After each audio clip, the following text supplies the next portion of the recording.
Guys, आज हम करेंगे नागरिकता से संबंधित महत्वपूर्ण प्रश्न। सीएए का पूर्ण रूप क्या होता है?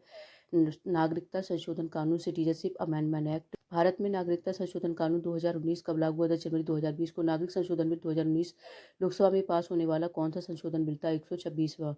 भारत में किस तरह की नागरिकता का प्रावधान है? एकल नागरिकता का प्रावधान है। कौन सा अधिनियम अवैध प्रवासियों को भारतीय नागरिकता प्राप्त करने में प्रतिबंधित करता है? नागरिकता अधिनियम 1955। नागरिक संशोधन बिल के द्वारा किस अनुच्छेद के उल्लंघन की बात कही जा रही है? अनुच्छेद 14 के उल्लंघन की बात कही जा रही है। विधि के समक्ष मान्यता का अधिकार किस अनुच्छेद में बताया गया है? अनुच्छेद 14 में बताया गया है। लोकसभा में नागरिक संशोधन बिल को कब पास किया गया था? 9 दिसंबर 2019 को। राज्यसभा में नागरिक संशोधन बिल को कब पास किया गया था? 11 दिसंबर 2019 को। भारत में प्रवासियों को अब 11 साल की बजाय कितने साल रहने पर नागरिकता मिल जाएगी? 5 साल।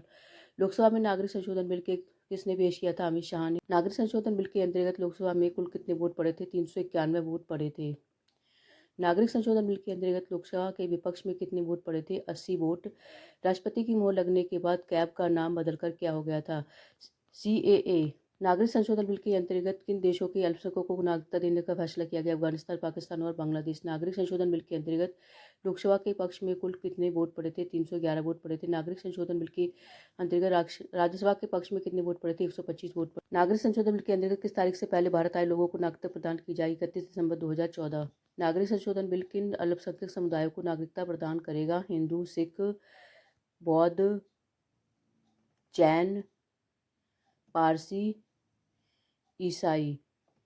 कुल मिलाकर 6 समुदायों को नागरिकता प्रदान करेगा। नागरिक संशोधन बिल के अंतर्गत प्रवासियों को नागरिकता किस प्रक्रिया से मिलेगी? देशीकरण द्वारा नागरिकता मिलेगी।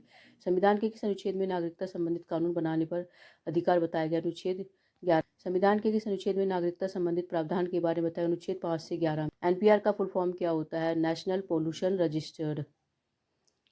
एनपीआर किस नागरिकता अधिनियम के अंतर्गत आता है? नागरिकता अधिनियम 1955 के अंतर्गत। एनआरसी का फुल फॉर्म क्या होता है?